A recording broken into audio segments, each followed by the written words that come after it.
أعوذ بالله من الشيطان الرجيم. بسم الله الرحمن الرحيم.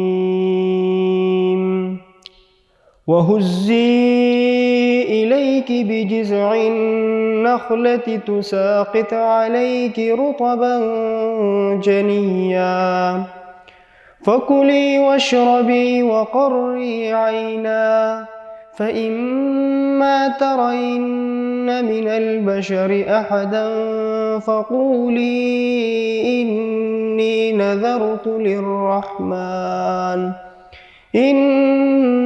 نذرت للرحمن صوما فلن أكلم اليوم إنسيا فأتت به قومها تحمله قالوا يا مريم لقد جئت شيئا فريا يا أخت هارون ما كان أبوك امرأ سوء وما كانت أمك بغيا فأشارت إليه قالوا كيف نكلم من كان في المهد صبيا قال إني عبد الله آتاني الكتاب وجعلني نبيا وجعلني مباركا أينما كنت وأوصاني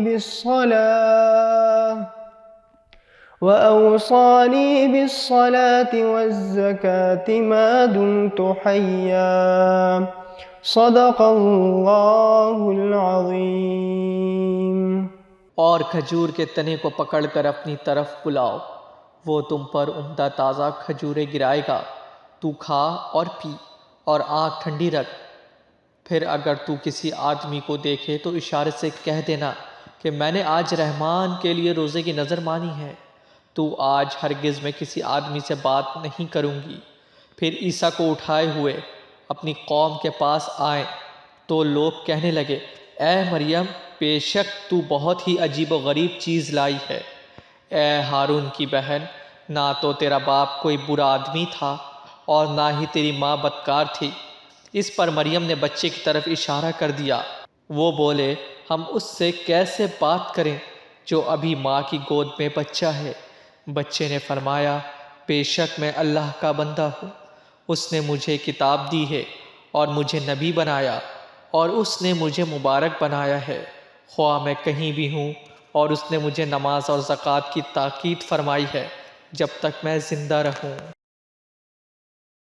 بسم اللہ الرحمن الرحیم. السلام علیکم. انعام رمضان میں آپ ناظرین کو خوش آمدید. میں ہوں آپ کی میزبان عروج بی بی اور میں ہوں حسن احمد. ناظرین، روزہ رکھنے والوں کے لیے رمضان کریم ایک مقدس مہینہ ہے جس کے اندر ہر مسلمان روزہ رکھتا ہے، زکوٰۃ دیتا ہے اور نیکی کے کام کرتا ہے اور گناہوں سے بچتا ہے.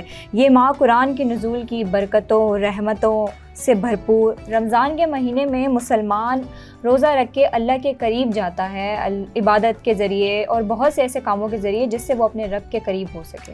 بالکل، یہ عبادت اتنی پیاری عبادت ہے کہ یہ عبادت سے بنتے اور رب کے بیچ میں ہوتی ہے کہ انسان کو پتہ ہوتا ہے کہ اس نے روزہ رکھا اور اس کے رب کو پتہ ہوتا ہے کہ اس نے روزہ رکھا ہے یا نہیں رکھا ہے. اور یہ عبادت اتنی ایک عشق کا عالم دکھانے کے لیے یہ عبادت ہوتی ہے کہ اپنے محبوب کی بس لب پہ، اس کی ایک الفاظ پہ، اس کے حکم کی ایک تعبیر پر روزہ بند کر دیا، اور بس اس سامنے سب کچھ ہے کہ ہم کھا سکتے ہیں، پی سکتے ہیں، کسی کی پابندی نہیں ہے، کوئی قانون ایسا نہیں ہے کہ کوئی ہمیں روک سکے کہ ہم نے کھا لیا تو آپ کو جیل ہو جائے، پھانسی کی سزا ہو جائے.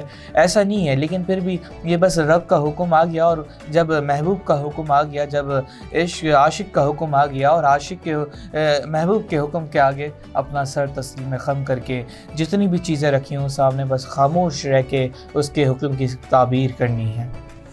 رمضان کے مہینے کی برکت اور رحمت ایک الگ ہی قسم کی ہوتی ہے. ہمیں رمضان کی رونقیں دیکھنے کو ملتی ہیں. ہم اللہ پاک کی عبادت کرتے ہیں، ہم نماز پڑھتے ہیں، ہم دیکھتے ہیں کہ ہمیں وہ چیز محسوس ہوتی ہے جو کہ ہمیں عام دنوں میں محسوس نہیں ہو رہی ہوتی. ایسا ہی ہے مہینہ، اتنا پیارا مہینہ، اتنا مبارک مہینہ کہ اس کی رونق جو جیسے عروج نے کہا کہ عام دنوں میں ہمیں وہ رونقیں محسوس نہیں ہوتی جو ہم اس مہینے میں ہم یہ رونقیں دیکھ رہے ہوتے ہیں. اور دیکھتے دیکھتے ماہ مبارک آیا اور تیزی کے ساتھ جا رہا ہے. ہم آج اب سے کچھ دیر بعد اپنا 14واں روزہ افطار کریں گے اور یہ روزہ اس کے بعد یہ نصف رمضان ہو جائے گا. پھر اس کے بعد 15 رمضان یا 14 رمضان رہ جائیں گے، روزے رہ جائیں گے جن میں ہم اللہ کی عبادت کریں گے. اور ایماندار اور جو قدردار بندے وہی ہیں جو اس مہینے کی قدر و قیمت کو جان کر اللہ کی بندگی میں، اللہ کی عبادت میں زندگی گزاریں. جس طریقے سے میں نے شروع میں کہا تھا کہ حدیث کا مفہوم آپ کے سامنے رکھا تھا کہ حشر کے دن روزہ بھی آئے گا سفارش کے لیے، قرآن مجید بھی آئے گا. روزہ آئے گا، یا اللہ میں نے تیرے حکم کے خاطر اس بندے کو میں نے صبح شام بھوکا رکھا، پیاسا رکھا صرف تیرے حکم کے لیے. یا اللہ میں اس کی سفارش کرتا ہوں تجھ سے، اس کی سفارش اس کے حق میں قبول، میری سفارش اس کے حق میں قبول فرما لے. اور پھر قرآن مجید آئے گا، یا اللہ میں نے پوری رات تیرے بندے کو جگا کے رکھا، تلاوت قرآن پاک میں وہ مصروف رہا. یا اللہ میں اس کی سفارش کرتا ہوں تو میری سفارش اس کے حق میں قبول فرما لے. نبی کریم صلی اللہ علیہ وسلم فرماتے ہیں کہ دونوں کی اللہ تعالیٰ سفارش قبول فرما دیں گے اور اس کو جنت میں داخل فرما دیں گے. رمضان کی بہت سی فضیلت ہے. اس مہینے کے اندر جو انسان اس دنیا کو چھوڑ کے جا چکا ہے، جن کا انتقال ہو چکا ہے اور جن کو یہ ماہ رمضان مبارک نصیب نہیں ہوا، ان سے جا کے پوچھیں تو قبروں میں ان کا بھی یہی جواب ہوگا کہ کاش ہمیں ماہ رمضان کا ایک دن نصیب ہو جاتا. بالکل، یہ مہینہ اتنا مبارک مہینہ ہے کہ یہ جو فرض 70 فرض کے برابر ہو جاتا، فرائض کے برابر ہو جاتا ہے، اور جو نفل ہے وہ فرض کے برابر ہو جاتا ہے، اور نیکیاں دگنی ہو جاتی ہیں. اور ظاہر ہے جب ہمیں یہ بن مانگی نعمت عطا کر دی. ہمیں نہیں پتہ کہ ماہ مبارک ہمیں اپنی زندگی کا نہیں پتہ، لیکن ہمیشہ اللہ سے دعا یہ مانگنی چاہیے کہ اللہ یہ زندگی کا آخری رمضان مبارک نہ ہو، زندگی میں ایسے بہت سارے مواقع عطا فرماتے رہیں. اور جو میرے بزرگ ہیں جن کے ساتھ میں رہتا ہوں تو اکثر عروج آپ بھی سمان فرمائیں کہ وہ بھی اکثر یہ ماہ مبارک میں جب اس کا مڈ ہو جاتا تھا یا شروع میں اسٹارٹنگ عشرہ ہوتا تھا تو وہ یہی دعا مانگتے ہیں کہ یا رب تو نے ماہ مبارک کا آغاز دکھایا ہے، اس کا اختتام بھی خوشی کے ساتھ، امن کے ساتھ اور عبادت و ذوق و شوق کے ساتھ، ایمانی جذبے کے ساتھ عطا فرمائے. اور یہ ماہ مبارک ہماری زندگی کا آخری ماہ مبارک نہ ہو. اور یہ ہمیں یہ اتنی پیاری دعا ہے کہ ہمیں یہ دعا مانگنی چاہیے. اور دیکھیں نا اللہ کتنی کریم ذات، کتنی رحیم. اب اس زمانے میں جو 1000 سال، 1500 سال، 100 سال، 150 300 سال جو عمریں ہوا کرتی تو پھر وہ عبادت کے ثواب بھی ویسے. تو اللہ کتنی کریم ذات ہے، کتنی محبوب ذات ہے، کتنی رحیم ذات ہے کہ اس نے اپنے بندے کو نوازنے کے بہانے تلاش کیے، بہانے سے اس نے مواقع پیدا کر دی کہ وہ اپنے بندے کی بخشش کرے. اب ہماری 1000 سال تو عمر ہے نہیں، لیکن ہم 1000 سال کی عبادت کا ثواب لے سکتے ہیں شب قدر. جی بالکل، ایک فیکٹ ہے نا یہ، مطلب وہ رمضان مبارک کے آخری عشرے میں ہر حال میں آتی ہے. اب یہ بندے کے کام ہے کہ وہ محنت کرے، ڈھونڈے. اب جو پیاسا ہے وہ کنویں کے پاس جائے گا، کنواں پیاسے کے پاس آئے گا. اب تھوڑی سی جو بندہ ہے مومن کو محنت کرنی ہے. وہ آخری طاق رات جو آ رہی ہے 21ویں، 23ویں، 25ویں، 27ویں اور 29ویں، یہ 5 طاق راتیں، اس پہ تلاش کرے، ڈھونڈے.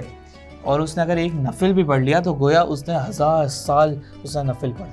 اور ان طاق راتوں سے تو ہمیں چاہیے کہ ہم زیادہ سے زیادہ فائدہ اٹھائیں، ہم اللہ پاک کی عبادت کریں، کیونکہ ہم یہ سب کر کے ہی اپنے رب کے قریب ہو سکتے ہیں. بے شک یہ بہت پیارا مواقع ہے جو ہمیں عطا کیا. اور یہ اللہ سے دعا ضرور مانگیں کہ اللہ یہ ہماری زندگی کا آخری رمضان مبارک نہ ہو. اور اس کا جو آپ نے شروعات دکھائی ہے، اس کا جو آپ نے نفس دکھا دیا، تو اختتام بھی ایمانی جذبے، ذوق و شوق کے ساتھ، عبادت کے ساتھ دکھائیے اور ہماری بخشش فرمائیے. یہ دعائیں ضرور مانگیں. اسی کے ساتھ ہم اپنی نشریات کو آگے بڑھاتے ہیں. تو ہمارے ساتھ موجود ہیں ہماری نعت خواں عمل. بسم اللہ کریں. محمد کا روضہ قریب آ رہا ہے، بلندی پہ اپنا نصیب آ رہا ہے، بلندی پہ اپنا نصیب آ رہا ہے. فرشتوں یہ دے دو پیغام ان کو، خبر جا کے دے دو ان کو. فرشتوں کے خادم تمہارا سعید آ رہا ہے، کہ خادم تمہارا سعیدہ رہا ہے مدینہ مدینہ مدینہ مدینہ بڑا لطف دیتا ہے نام مدینہ تمہیں کچھ خبر ہے کہاں جا رہا ہوں رسول خدا ہیں وہاں جا رہا ہوں تمہیں کچھ خبر ہے میں کیا پا رہا ہوں محبت کا ان کی مزہ پا رہا ہوں چلو جا کے رہنا مدینے میں اب تو قیامت کا منظر قریب آ رہا ہے فرشتوں یہ دے دو پیغام ان کو خبر جا کے دے دو ان کو فرشتوں کے خادم تمہارا قریب آ رہا ہے مدینہ مدینہ مدینہ مدینہ بڑا لطف دیتا ہے نام مدینہ مدینہ مدینہ مدینہ مدینہ بڑا لطف دیتا ہے نام مدینہ سبحان اللہ سبحان اللہ کیا سبحان کہنا۔ اللہ بہت بہت شکریہ عمل آپ کا کہ آپ نے اپنی بہت ہی خوبصورت آواز میں کلام پیش کیا۔ ناظرین یہ مبارک لمحات چل رہے ہیں، یہ مبارک محفلیں چل رہی ہیں، اب سے کچھ دیر بعد افطار کا وقت ہونے جا رہا ہے اور ہم افطار کے لیے جب دعاؤں میں دعا ہاتھ مانگے بیٹھ کر دسترخوان پر، کیونکہ یہ اللہ کی طرح اللہ فرماتا ہے کہ روزے دار کی جو دعا ہوتی ہے اور اسپیشلی وہ افطار کے وقت اور سحری کے وقت مانگتا ہے تو وہ دعائیں رائے گاہ نہیں جاتی۔ رسول کریم صلی اللہ علیہ وسلم کا ارشاد مبارک ہے کہ وہ دعائیں قبول ہوتی ہیں، تو ہمیں چاہیے کہ ہم دعائیں ضرور مانگیں، اللہ سے اپنی بخشش کی مانگیں اور فلسطین کے مسلمانوں کی بھی ضرور مانگیں۔ ایسا ہی ہے۔ تو یہاں وقت ہوا ایک چھوٹے سے بریک کا، بریک کے بعد ملیں۔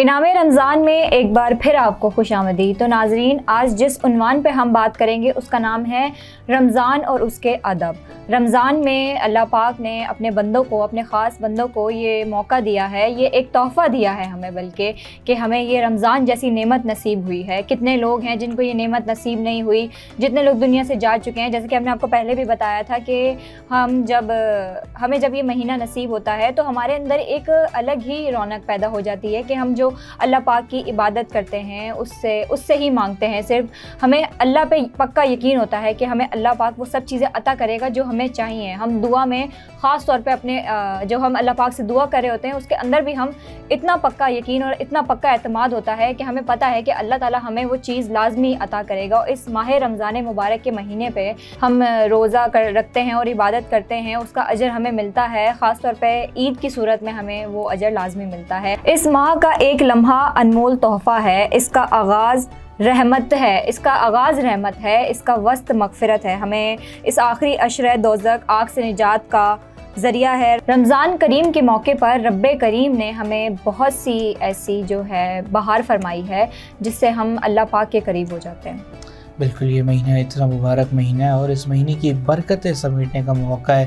جس طریقے سے عروج نے کہا کہ پہلا عشرہ اللہ نے رحمت رکھ دیا، اس کا نفس اللہ رب العزت نے مغفرت رکھ دیا اور اس کا آخری جہنم سے نجات رکھ لیا۔ یہ اللہ تعالیٰ نے بہانے سے اپنے بندوں کو نوازنے کے مواقع عطا کیے کہ بندے اس سے فائدہ اٹھائیں اور اپنی بندگی دکھا کر، میری عبادت کر کر، میری اطاعت کر کر، میری فرما برداری کر کر جنت کما لیں۔ اور یہ مہینہ بڑا مبارک مہینہ ہے اور اس مہینے کی جو قدر و قیمت اگر انسان جان لے، بندہ مومن جان لے، تو اس کا بیڑا پار ہے، دنیا بھی اس کی سنور جائے گی، آخرت بھی سنور جائے گی۔ رمضان کی بہت سی فضیلت ہے۔ رمضان میں جنت کے دروازے کھول دیے جاتے ہیں اور دوزخ کے دروازے بند کر دیے جاتے ہیں۔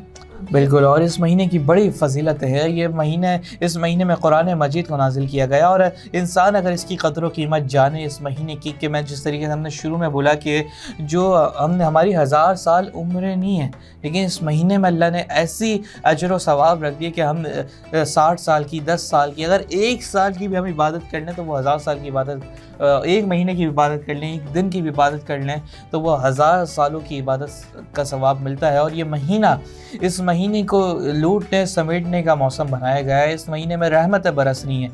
قدردان بندے وہی ہیں جو اس مہینے کی قدر و قیمت جان کر اللہ کی بندگی میں، اللہ کی عبادت میں، اللہ کی اطاعت میں، نبی کریم صلی اللہ علیہ وسلم کی تعلیمات کے مطابق اپنی زندگی اس مہینے میں اسپیشلی گزاریں، اور اب پورا زندگی اپنی گزاریں. اسپیشلی اس مہینے کو اسلامی تعلیمات اور شریعت کے مطابق گزارنے کی جن کو توفیق ملتی ہے، جو کوشش کرتے ہیں، پھر انشاءاللہ اس کا انعام یہ ہوتا ہے. جیسے عروج نے بولا کہ عید تو ہمارے لیے ہے ہی مسلمانوں کے لیے انعام، لیکن وہ جب رمضان زیادہ ہو، جو عادت ہمارے اندر آ جاتی ہے، وہ ایک اس میں سمجھتا کہ وہ سب سے بڑا انعام ہوتا ہے ہمارے لیے. اور اس سے بھی بڑا انعام یہ ہوتا ہے کہ لیلۃ الجائزہ، جائزے والی رات جس دن کا رمضان مبارک گزر جاتا ہے اور شوال کی وہ پہلی رات ہوتی ہے، اس میں اللہ تعالیٰ اپنے فرشتوں کو بلاتا ہے اور کہتا ہے کہ بتاؤ مزدور جب مزدوری اپنی پوری کر لے تو اس کے ساتھ کیا کیا جائے. تو فرشتے کہتے ہیں مزدور اگر مزدوری اپنی پوری کر لے تو اس کو اس کی پوری اجرت دے دی جائے. تو اللہ رب العزت فرماتے ہیں کہ تم لوگ گواہ رہنا، میرے بندوں نے، میری بندیوں نے اس مہینے میں میری عبادت کی، میرے لیے میرے حکم پر روزہ افطار کیا اور حکم پہ روزہ بند کیا، اور رات میں اپنے آپ کو تھکایا، تلاوت قرآن پاک کیا، اور تراویح میں اپنی رات گزاری، اور آخری عشرے میں اعتکاف کیا. میں تم لوگ کو گواہ بناتا ہوں، میرے جتنے بھی میرے بندوں نے عبادت رمضان میں عبادت کی، میں ان سب کی بخشش فرماتا ہوں، اور بخشش وہ اجرت ہوتی ہے ہماری. یہ مبارک مہینہ ہے. قدردان بندے وہی ہیں جو اس مہینے کی قدر و قیمت جانیں. ابھی آج 14واں ہم افطار کرنے جا رہے ہیں، اب سے کچھ دیر بعد 14ویں روزہ ہمارا پورا ہو جائے گا، 15ویں شب لگ جائے گی. ہمیں چاہیے کہ رمضان یہ آدھا گزر گیا ہے. ظاہر ہے ہم بھی سیکھتے ہیں، ہم اور آپ لوگوں کو بھی سیکھنے کا موقع ملتا ہے ہم سے، اور ہم بھی آپ لوگوں سے سیکھتے ہیں، اور جو مطالعہ کر رہے ہوتے ہیں اس سے ہم سیکھنے کا موقع ملتا ہے. تو یہ جو آدھا رمضان گزر گیا، ہمیں چاہیے کہ ہم ایک اپنے اندر عادت لے لیں، کوئی سی بھی عادت، چاہے وہ چلتے پھرتے درود شریف کی ہو، استغفار کی ہو. استغفار الاکابرین کہتے ہیں کہ مستقل پڑھا جائے، اور درود شریف تو ایسے ہی مبارک ذکر ہے کہ وہ نبی کے پاس جا رہا ہوتا ہے وہ، اور نبی فرشتے پر نام لے کے جا رہے ہوتے ہیں کہ فلاں نے آپ کے درود و سلام پیش کیا ہے. تو یہ ہمیں چاہیے کہ ہم عادت ڈال لیں، گناہوں سے بچنے کی عادت ڈال لیں. یہ مہینہ اتنا مبارک مہینہ ہے. اور رمضان کے اس فضیلت مہینے پہ رمضان ہمیں یہ بھی بتاتا ہے کہ اپنے ایمان کو کس طریقے سے مضبوط کیا جاتا ہے. اور ہم جو نمازیں پڑھتے ہیں اور تراویح پڑھتے ہیں، اس کی اس مہینے میں خاص طور پہ بہت زیادہ فضیلت ہے. ہم زیادہ سے زیادہ یہ چیزیں کریں، اللہ پاک کی عبادت میں جڑے رہیں. ہم جو فضول کام کرتے ہیں، ہم لوگ دیکھتے ہیں روزے کی حالت میں لوگ ہوتے ہیں گیم کھیل رہے ہوتے ہیں یا کچھ اس طریقے کے کام کر رہے ہوتے ہیں. ہم ان چیزوں سے بچیں، ہم زیادہ توجہ قرآن پاک پہ دیں، ہم نماز پڑھیں، ہم اللہ کی عبادت کریں، ہم تسبیحات پڑھیں. ہم ان چیزوں سے، باقی چیزوں سے جو سوشل میڈیا وغیرہ ان چیزوں سے ذرا دوری اختیار کریں. بالکل. اور اگر سوشل میڈیا دیکھ بھی رہے ہیں تو نیک چیزیں دیکھیں جس میں ذکر و اذکار کا آتا ہے، جس میں علماء اکرام بات کر رہے ہوتے ہیں، جس میں بہت سی ایسی چیزیں کہ جس کا ہمیں چاہیے کہ ہم اس کو کثرت سے دیکھیں. پابندی سوشل میڈیا کے بارے میں بہت سے لوگ باتیں کر رہے ہوتے ہیں کہ سوشل میڈیا بے حیائی پھیلاتا ہے، بدکاری پھیلاتا ہے، فتنہ پھیلاتا ہے، اور وٹ ایور جو بھی یہاں پھیلاتا ہے سوشل میڈیا پہ یہ سب بھی ہوتا ہے. اسلام کے خلاف بھی باتیں کی جا رہی ہوتی ہیں، اسلام میں ایڈیشن بھی کی جا رہی ہوتی ہے. لیکن میرا آپ لوگوں سے ایک سوال ہے جو دیکھ رہے ہیں، جو تنقید کرتے ہیں اسپیشلی، اور عروج آپ سے بھی یہ سوال ہے کہ جسم کے کسی حصے پہ اگر کوئی خروش آ جائے، کوئی زخم ہو جائے تو مرہم کہاں لگایا جاتا ہے؟ ظاہر سی بات ہے ادھر ہی لگایا جاتا ہے جہاں زخم ہو. تو سوشل میڈیا بھی ایسی ہے، اس پہ اگر آپ سمجھ رہے ہیں کہ اس پہ زخم لگا ہوا ہے، یہ فتنہ پھیلا رہا ہے، یہ وٹ ایور جو بھی کر رہا ہے، تو ظاہر ہے یہاں پہ جب اکابرین کی بات ہوگی، علماء اکرام کی بات ہوگی، دین بر حق کی بات ہوگی، اور اہل حق کی بات ہوگی، تو ظاہر ہے یہ مرہم ہی ہے. اور یہ مرہم آپ لوگوں کے دلوں پہ بھی لگ رہا ہے، ہمارے دلوں پہ بھی لگ رہا ہے. ہمیں چاہیے کہ جو ہم تنقید کے بجائے ہم اس کا سلوشن دیکھیں. ہم اس کو جہاں سے فتنہ اٹھ رہا ہے، اگر ہم وہیں سے اس فتنے کو بند کر دیں گے تو فتنہ پھیلے گا ہی نہیں.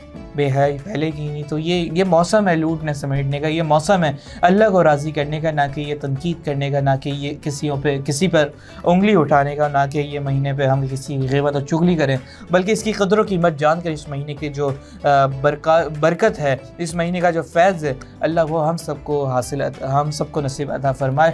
اور رمضان میں ایسے بہت سے لوگ ہیں جو بے قدری کرتے ہیں رمضان مبارک پہ, جو عام دنوں میں زندگی گزار رہے ہوتے ہیں, وہی معمول کے مطابق سگریٹ پینا, وہی معمول کے مطابق کھانا پینا, گٹکا ماوا, یہ ساری چیزیں ہو رہی ہوتی ہیں. ایسا ہی ہے کہ ہم نے دیکھا ہے کہ جب ہم رمضان کا اس بابرکت مہینے میں, اس فضیلت مہینے میں, ہم نے کچھ لوگوں کو دیکھا ہے کہ جب وہ روزہ رکھ لیتے ہیں, وہ روزے کی وہ قدر نہیں کرتے, وہ روزے کو کچھ سمجھتے نہیں ہیں. ہمیں پتہ ہے کہ اس کی کیا ویلیو ہوتی ہے, ہمارے لیے اتنی بڑی نعمت ہے. ہم نے دیکھا ہے کہ وہ روزہ رکھتے ہیں, پورے دن سوتے رہتے ہیں, اٹھتے ہیں افطاری کے ٹائم, سحری کر لی تو کر لی, مطلب ان کو وہ اہمیت نہیں پتہ اس کی کہ روزے کی کیا اہمیت ہے. کیا یہی مہینہ ہے جو ہمیں اللہ کے قریب کرتا ہے, اور یہی مہینہ ہے جس میں آپ کے گناہ معاف ہوتے ہیں. تو لوگ ان چیزوں سے فائدہ کیوں نہیں اٹھاتے؟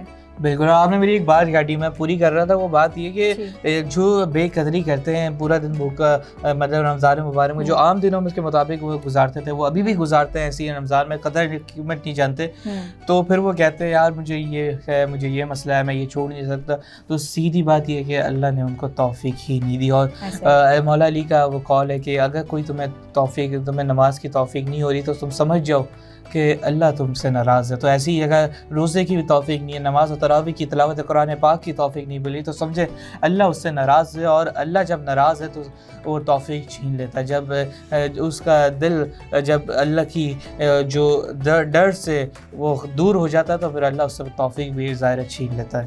میرے خیال سے جو اس مہینے کو بالکل بھی سیریس نہیں لیتے, تو یہی مہینہ ہے جس میں آپ اپنے گناہ معاف کروا سکتے ہیں, یہی مہینہ ہے جس میں آپ اپنے بگڑے ہوئے کاموں کو درست کروا سکتے ہیں, اور یہی مہینہ ہے جس میں آپ اپنے رب کے قریب ہو سکتے ہیں, اور یہی مہینہ ہے جس کے اندر آپ دوسروں سے حسن سلوک کر کے اپنے نامہ اعمال میں اچھی چیزیں لکھوا سکتے ہیں. بالکل. اور مجھے ایک عالم دین کی اور وقت کے بڑے ولی گزرے ہیں, ان کی بات میرے یہ یاد آ گئی کہ وہ کہتے تھے دعا مانگو.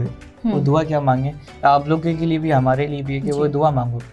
کہ وہ دعا یہ اللہ زبان ایسی دے جو تیرے ذکر پر لگی ہے, کان ایسے دے کہ تیرے ذکر میں گزرے, آنکھیں ایسی دے جو صرف ہمیشہ حق اور سچ کو ہی دیکھے, ہمیشہ سیدھے راستے کو ہی دیکھے, ہاتھ ایسے دے جو ہمیشہ تیری راہ میں خرچ ہوں, پاؤں ایسے دے جو ہمیشہ تیری راہ میں نکلیں, اور بدن ایسا دے جو ہمیشہ تیری عبادت میں تھکے. اور ہمیں یہ دعائیں مانگنے کی ضرورت ہے. اسی کے ساتھ ہم اپنی نشریات کو آگے بڑھاتے ہیں. تو یہاں وقت ہوا ہے بچپن کے رمضان کے سیگمنٹ کا. تو ہمارے ساتھ موجود ہیں طاہر شیخ. طاہر شیخ, ہمیں اپڈیٹس دیجیے گا. بسم اللہ الرحمن الرحیم. ایمس ٹی وی کی خصوصی نشریات انعام رمضان کے سیگمنٹ بچپن کا رمضان سے آپ سب کو طاہر شیخ کا سلام. ناظرین محترم, آج جو شخصیت ہمارے ساتھ موجود ہے, ان کا ہمیں وقت دینا ہی ان کا بڑا پن ظاہر کرتا ہے. آپ 2017 سے NED یونیورسٹی کے وائس چانسلر کے طور پر خدمات سر انجام دے رہے ہیں. وائس چانسلر بننے سے قبل آپ NED یونیورسٹی میں faculty of civil engineering and architecture میں ڈین کی حیثیت سے خدمات سر انجام دیتے رہے, اور 2003 سے 2010 تک آپ ڈپارٹمنٹ آف سول انجینئرنگ میں چیئرمین کے فرائض بھی نبھاتے رہے. آپ نے اپنے تعلیمی کریئر میں بہت سے اعزازات اپنے نام کیے, جن میں ریسرچ ایکسلنس ایوارڈ اور gold medal by NED university teachers association شامل ہیں. بہت سے طلباء کے لیے انسپریشن ہیں. اور ہمارے آج کے مہمان ڈاکٹر سروش حشمت نوری صاحب. سر السلام علیکم. خیریت سے بیٹا؟ الحمدللہ. سر سب سے پہلے تو بہت بہت آپ کو رمضان مبارک ہو. آپ کو بھی رمضان مبارک. سر کیسے مزاج ہیں آپ کے؟ صحیح بتائے گا, ایک طالب علم سے لے کر آج جس منصب پر آپ فائز ہیں, تو کچھ سفر کے بارے میں بتائیں کہ سفر آپ کا کیسا گزرا؟ بیٹا سفر تو اللہ کا بڑا فضل ہے, بہت شاندار گزرا. اللہ تعالیٰ نے بے تحاشا انعامات اور نوازشوں سے دی ہیں, اور اس کا جتنا شکر ادا کریں کم ہے. میں دنیا کے ان خوش نصیب ترین لوگوں میں ہوں جنہوں نے جو چاہا وہ بہت آسانی سے مل گیا. میرا شروع سے شوق پڑھنے لکھنے کا اور پڑھانے کا تھا. اللہ تعالیٰ نے بڑی آسانی سے اس میں مجھے تمام تر موقع دیے, اور یہاں تک کہ آج میں اس ادارے کے سربراہ کی حیثیت سے کام کر رہا ہوں. تو اللہ کا بڑا فضل ہے. ظاہر ہے سب کچھ کرنے کے لیے محنت کرنی پڑتی ہے, اور کوئی بھی کامیابی حاصل کرنے کے لیے محنت لازمی ہے, اور محنت بھی دیانتداری اور ایمانداری سے, تو اللہ تعالیٰ اس کا ہمیشہ پھل دیتا ہے. تو چیلنجز کا سامنا کرنا پڑا؟ نہیں, چیلنجز دیکھیے, آپ کو ہر طرح کے چیلنجز, زندگی ہے ہی چیلنجز کا نام, تو اس میں ہر طرح کے چیلنجز ہوتے ہیں، اپنے کیریئر سلیکشن سے لے کے پڑھائی کے چیلنجز، سپرویژن گائیڈنس کے چیلنجز، پھر ظاہر ہے کہ میں نے باہر جا کے پڑھنے کی بڑی خواہش تھی، تو مالی وسائل کے چیلنجز اللہ تعالیٰ نے وہ سب پورے کیے. ایسا نہیں ہے کہ کوئی ایک چیلنج بھی میں کہوں جو پورا نہ ہوا ہو، چاہے وہ مالی وسائل ہوں، چاہے وہ بہرحال بہت سی چیزیں ہوتی ہیں جو اب پلٹ کے میں دیکھتا ہوں تو بہت معمولی اور پیٹی لگتی ہیں. اس وقت وہ بڑی بڑی لگتی تھیں کہ کمپٹیشنز تھے اپنے کولیگس کے ساتھ. یونیورسٹی پہ جو ایک اچھی بات بھی ہے، اور وہ یہ کہ آپ کا جو پروموشنز ہیں وہ کمپٹیشن بیسڈ ہے، اور جو آپ کا کولیگ اور ساتھی ہوتا ہے اسی کے ساتھ آپ کمپیٹ بھی کر رہے ہیں. تو یہ بہت بڑا چیلنج ہوتا ہے کہ آپ آپس کے تعلقات کو بھی مینٹین رکھیں اور ہیلدی کمپٹیشن بھی رہے. تو کبھی اس پورے سفر میں ایسا لگا کہ نہیں ہو پائے گا یا آگے کیا ہوگا؟ کبھی یہ فکر آپ کے ذہن میں؟ نہیں، الحمدللہ کبھی اس لیے نہیں ہوا کہ اللہ تعالیٰ نے بہت آسانی سے مجھے نوازا ہے، تو کبھی بہت زیادہ انتظار بھی نہیں کرنا تو یعنی پڑا. نا امیدی کبھی نہیں؟ نہیں، نا امیدی کا ویسے بھی کفر ہے بیٹا. نا امیدی تو کبھی، نا امیدی کا مطلب ہے کہ شیطان حاوی آ گیا.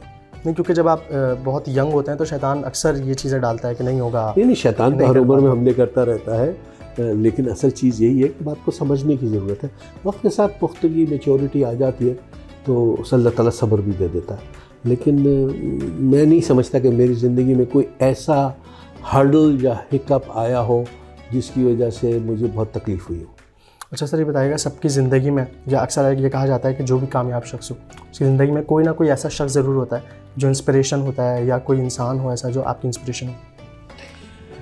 ایک تھوڑی ہوتا ہے، اس میں مختلف مراحل پہ مختلف لوگ ہوتے ہیں، اور ہر ایک کا ایک رول ہوتا ہے کہ وہ آپ کو گائیڈنس دیتا ہے، ہاتھ پکڑتا ہے، آگے تک لے جاتا ہے، پھر اس کا رول ختم ہو جاتا ہے، دوسرے لوگوں کا شروع ہو جاتا ہے. ظاہر اس سارے معاملات میں میرا خیال ہے کہ سب سے بڑی انسپریشن تو ماں ہوتی ہے.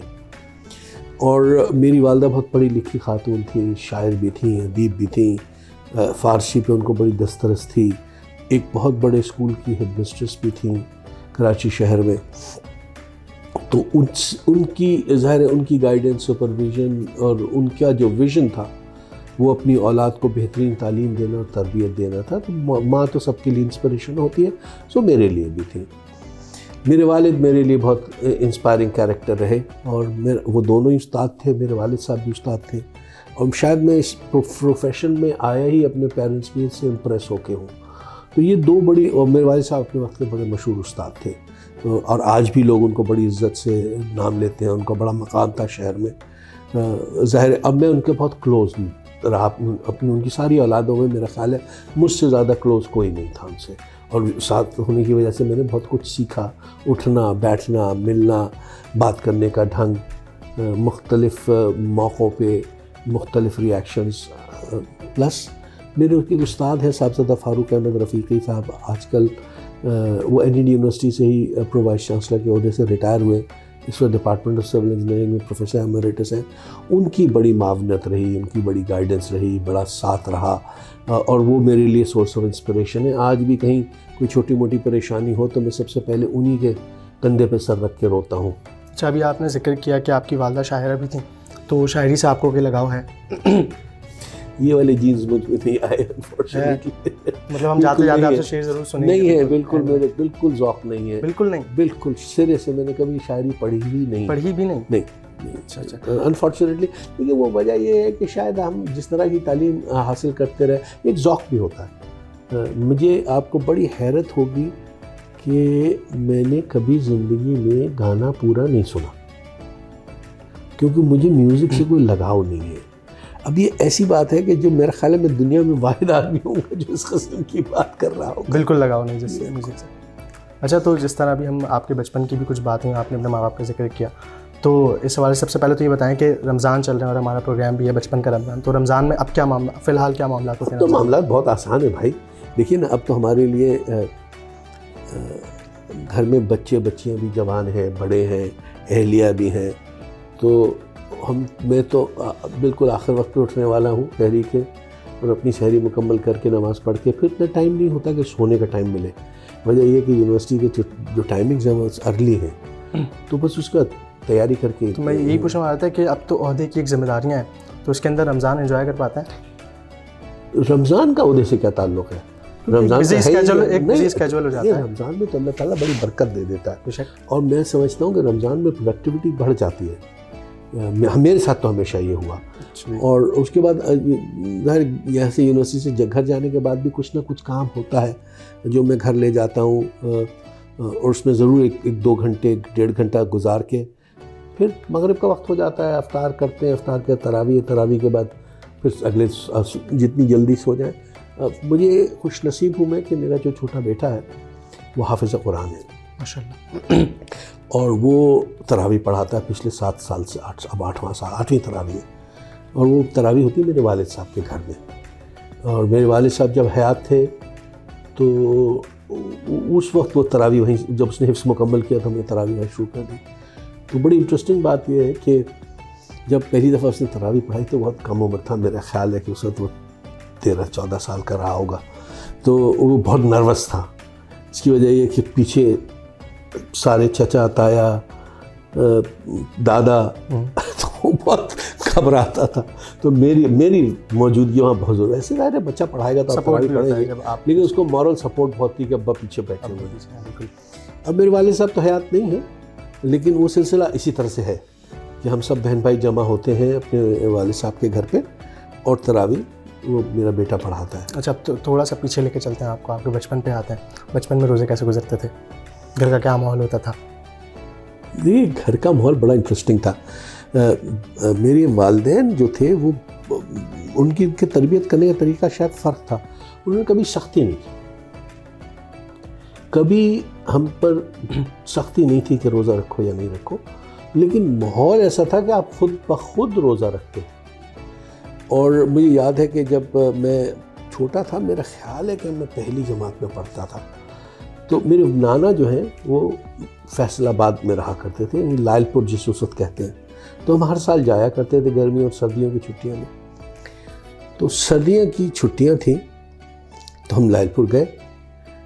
رمضان تھے, ہمیں جانے کا ایکچولی عید گزارنے یوں سمجھ لے گئے تھے. میں اپنے بہن بھائیوں میں 3 نمبر پہ ہوں, تو 3 نمبر تک آتے آتے ذرا سا حیثیت کم ہو جاتی ہے. تو میں نے اپنی والدہ سے کہا کہ میں روزہ رکھنا چاہتا ہوں. تو میری والدہ کا خیال تھا کہ ابھی میں چھوٹا ہوں اس وقت کی عمر کے حساب سے, تو لیکن میری نانی نے مجھے بہت انکریج کیا کہ نہیں اس کو رکھنے دو, اگر اس کو شوق ہے تو رکھنے دو.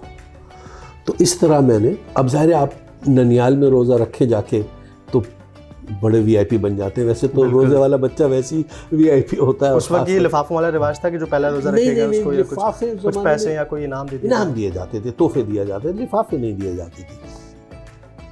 لیکن اچھا وہ اتفاق سے کوئی بہت بڑی سیلیبریشن نہیں تھی. ظاہر ہے کہ نانا کا گھر تھا, نانا نانی خالائیں یہ سب لوگ موجود تھے, لیکن جو بھی وہ ایکسائٹمنٹ اسی چیز سے فیل ہوتی ہے نا کہ انعام ملے گا, انعام بھی ملتا ہے, پھر آپ کو ہر آدمی وی آئی پی ٹریٹ بھی کر رہا ہے, بھائی اس کو لٹا دو, اس کو بیٹھا دو. تو وہ ایک وہ پھول ہار پہنانا یہ سب تھا. نہیں میرا نہیں خیال ہے. نہیں, پھول ہار تو جب پہنائے جاتے ہیں جب کوئی سیلیبریشن ہو, کوئی باقاعدہ وہ کیا جاتا ہے, ایسا کچھ نہیں. گھر کے ہی لوگ تھے. تو پہلا روزہ آپ کو بالکل یہی یاد ہے؟ ہاں, کیا مطلب پہلا روزہ ایسے نہ صرف یاد ہے, میں نے انجوائے کیا. اور اس کے بعد الحمدللہ اللہ نے بڑی توفیق دی کہ پھر وقت کے ساتھ ساتھ, ظاہر عمر کے ساتھ ساتھ جب بڑھتے جاتے ہیں تو پھر روزوں میں بھی پابندی آ جاتی ہے. لیکن اصل چیز یہ تھی کہ میرے والدین کی طرف سے کبھی کوئی بہت سختی نہیں تھی, اور میرا خیال ہے یہی صحیح طریقہ ہے کہ آپ ماحول دے دیں. اچھا, تھی نہیں یا ضرورت بھی نہیں پڑتی تھی؟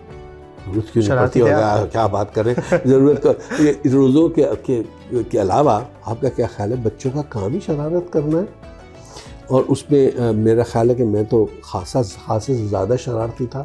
میری بڑی پٹائی بچپن میں ہوئی. اب تو ہم بچوں کو مارتے نہیں ہیں, لیکن میں نے تو خوب, کیونکہ وجہ یہ تھی کہ آپ الٹی سیدھی شرارتیں کرتے تھے. محلے میں گئے, کرکٹ کھیل رہے ہیں, اچھا اب مجھے نہیں پتا اب اس طرح کا ماحول ہے یا نہیں ہے. اس زمانے میں محلے داری بہت تھی, لوگوں کے آپس میں میل جول بہت تھا, اٹھنا بیٹھنا, ملنا جلنا, ادب لحاظ.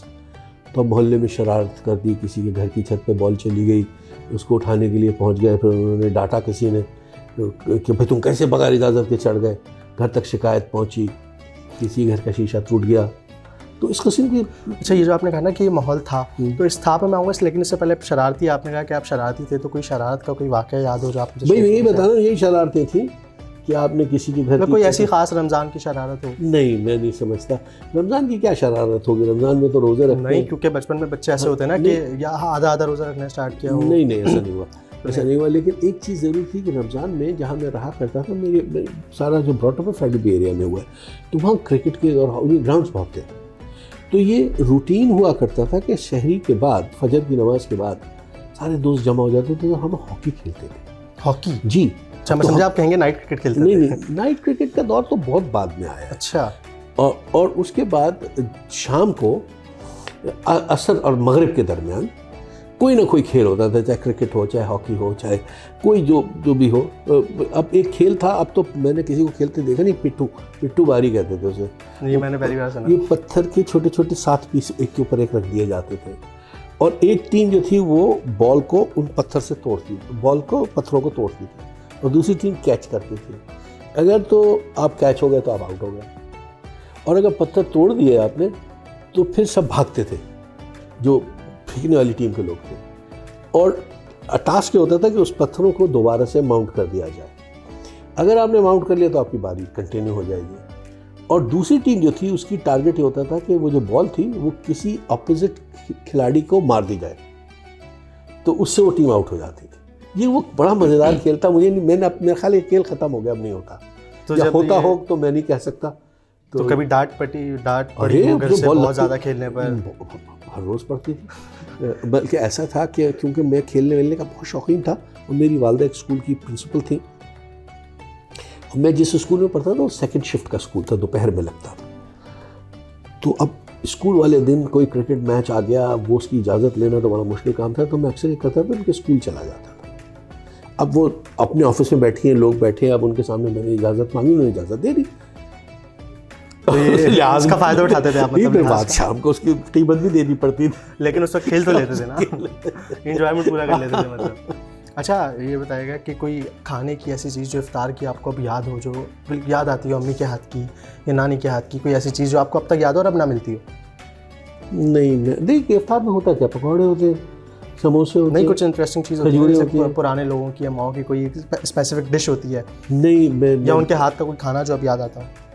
میری والدہ، دیکھ ماں کا جو ذائقہ ہے نا وہ تو کوئی دنیا میں ریپلیس کر نہیں سکتا. سب مائیں اچھا ہی پکاتی ہیں، اور وجہ یہ کہ آپ شاید آنکھ کھولتے تو اسی ذائقے کی عادت ہوتی ہے. تو ہاں یہ ضرور ہے کہ بعد میں بیوی کے ہاتھ کے کھانے میں وقت لگا تعریف کرنے میں، کیونکہ ذائقہ تو ماں کے ہاتھ کا ہی تھا. تو کبھی شکایت تو نہیں کی انہوں نے؟ کیوں نہیں کی ہوگی؟ آپ کا کیا خیال ہے؟ ابھی آپ جب اس مرحلے میں آئیں گے تو آپ کو اندازہ آئے گا کہ ایک اکثر شکایت ہے. تو اب کوئی ایسی چیز اب ہے جو آپ کو لگتا ہو کہ افطار اس کے بغیر آپ کا ادھورا ہے؟ پکوڑے اور املی کی چٹنی، یہ 2 چیزیں میری افطار کا ایسینشیل پارٹ. اس کے بغیر ادھورا ہے آپ کا؟ ہاں، اس کے بغیر افطار ہوتی نہیں، ضرور چاہیے آپ. جی. اور پکوڑے بھی پیاز والے ہونے چاہیے. اچھا. یہ دیکھیے پکوڑوں کی تو ماشاء اللہ اتنی قسمیں ہیں، مرچی والی بھی ہوتے ہیں، پالک کے ہیں، آلو کے ہیں، اور نہ جانے اب تو مشروم کے اور کس چیز کے بننے لگے. لیکن مجھے پیاز کے پکوڑے پسند ہیں، اور وہ بھی املی کی چٹنی کے ساتھ. تو میرے گھر میں اب میں واحد ہوں جو املی کی چٹنی کھاتا ہے. وہاں سے میرے بچوں میں کوئی کسی کو، اب بچے تو آپ کو پتہ ہے، آپ لوگ جیسے جوان بچے ہیں نا، یہ تو میرے خیال پتہ نہیں پکوڑے بھی کھاتے ہیں کہ نہیں. کیچپ سے کھاتے ہیں آپ لوگ؟ ہاں، کیچپ کے ساتھ کھاتے ہیں. ڈفرینٹ ہو گئی یہ چیز. بالکل. تو املی کی چٹنی بھی آپ کے لیے بنتی ہے اسپیسیفکلی؟ جی، میرے اکیلے کے لیے بنتی ہے. اب یہ تھوڑا بتائیے گا کہ عید کے حوالے سے کتنی ایکسائٹمنٹ ہوتی تھی پہلے؟ یہ بچپن میں تو عید میں اصل ایکسائٹمنٹ تو عید ہی تھی نا. عید ہی تھی. اور وہ اچھا، ہمارے بچپن میں 1 روپے عیدی ملا کرتی تھی. اب تو 1 روپے کا شاید نوٹ بھی نہیں ہوتا. اور 1 روپے کی عیدی بہت بڑی رقم. اگر کسی کو سب سے زیادہ مل گئی تو وہ 1 روپے؟ نہیں، 1 روپے اسٹینڈرڈ تھا. کوئی بہت کوئی ہوا تو 2 روپے مل گئی، لیکن 1 روپے ملا کرتی تھی عیدی. اور 2 روپے کا نوٹ بھی نہیں تھا اس زمانے میں، اور 1 روپے کا بڑا خوبصورت سا نوٹ ہوا کرتے تھے. تو وہ ایک آپ کو بتا رہے بہت بڑا ایکسائٹمنٹ تھا. تو کپڑوں کی ایکسائٹمنٹ ہوتی تھی؟ جی ظاہر ہے. وہ اچھا، کپڑوں کے بارے میں بتاؤں آپ کو کہ ہمارے یہاں ایک ٹریڈیشن تھا. جب ہم چھوٹے سے بہن بھائی سارے، تو رات کو میرے والد اور والدہ، ہم 7 بہن بھائی تھے، تو بڑا گھرانہ تھا. تو ہم سب بچوں کے کپڑے رات کو، وہ لوگ، ہم تو سو جاتے تھے تو وہ استری کر کے سجا دیے جاتے تھے. جب ہم صبح اٹھتے تھے تو ہمیں پتہ چلتا تھا اچھا یہ کپڑے آئے ہیں ہمارے لیے, ہمیں پہلے سے نہیں پتہ ہوتا تھا.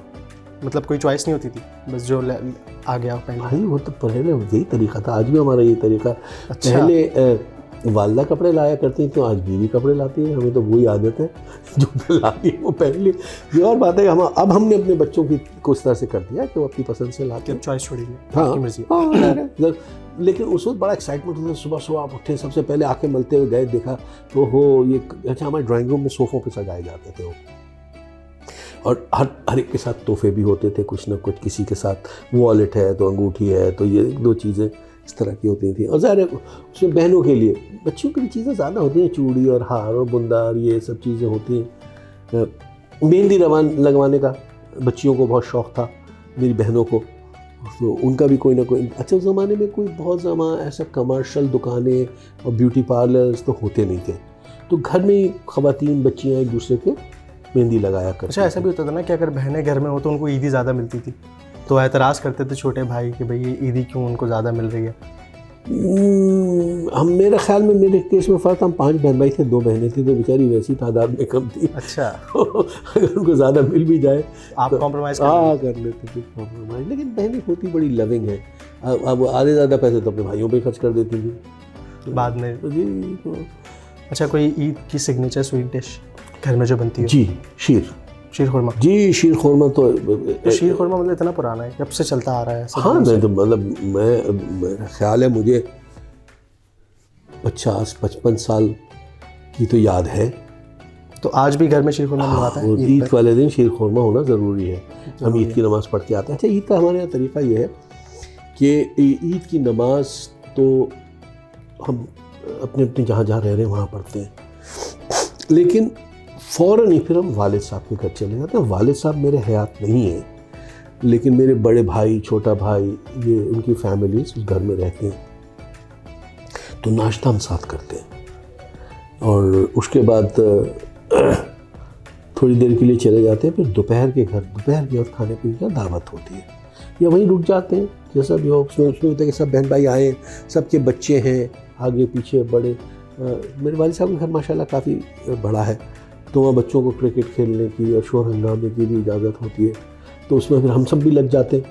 تو مطلب پہلے سے ڈیسائیڈڈ ہوتا ہے یہ تو کیا کرنا؟ نہیں یہ تو بالکل طے ہے بات, پہلے سے طے ہے. جی دوپہر کے وقت سب لوگ کھانے پہ میرے والد صاحب کے گھر پہ ہوتے ہیں, اور رات کے وقت سب لوگ کھانے پہ میرے گھر ہوتے ہیں. یہ طے بات ہے. اگلے دن دوپہر میں میرے بڑے بھائی کے گھر, ایک اور ہے میرے بڑے بھائی, ان کے گھر پہ ہوتا ہے کھانا. اور یہ میرے خیال ہے پچھلے 25 سال سے تو ایسے ہی ہے سلسلہ. اچھا وہ رمضان جو اب ہم نے آپ کا ڈسکس کیا, پہلے کا آپ کے بچپن کا رمضان اور اب جو رمضان ہے, ان میں کیا ایک میجر ڈفرینس ہے جو آپ کو لگتا ہے یہ چیز؟ بہت فرق ہے بھائی. بچپن میں ایکسائٹمنٹ تھا, روزے گنا کرتے تھے کہ اتنے روزے رکھ لیے, گھڑی دیکھ کے ہوتا تھا, بھاج کھیلنے کے انتظار تھا. اب تو روزے بڑے روزے نما ہونے لگے نا, کہ جس میں آپ کو تھوڑی سی فکر ہوتی ہے کہ قرآن بھی پڑھ لیں, کوئی دعا بھی کر لیں, کچھ استغفار بھی کر لیں. تو بچپن میں تو روزہ واز اے فیسٹیوٹی, اور اللہ معاف کرے آپ روزے کو فیسٹیول کے طور پہ مناتے بھی تھے. اب آپ کو لگتا ہے کیسا ہوتا ہے؟ میرا خیال ہے کہ اب فرق ہو گئی ہیں چیزیں, ہمارا رہن سہن فرق ہو گیا ہے, اس کی وجہ سے شاید چیزیں وہ نہیں رہی. لیکن بچوں کے اپنی انجوائمنٹ تو ہے. جو سب سے بڑی خرابی ہوئی ہے وہ یہ چیز ہے. تو اب آپ کو کیا لگتا ہے یہ چیز جو ہے نا, اس نے ہمیں اپنا قیدی بنا دیا. میرا اگلا سوال بھی یہ تھا کہ سوشل میڈیا کیا ہے اس کا کہیں نہ کہیں ہاتھ ہے اس میں؟ اتنے زیادہ ہم, مجھے ایسا لگتا ہے کہ ہم سائبر ورلڈ کے قیدی ہو گئے, اور ہر تھوڑی دیر بعد اٹھا کے اس کو دیکھتے ہیں. بچوں کے ساتھ بھی یہی ہے کہ ان کی ساری تفریح اس میں موجود ہے.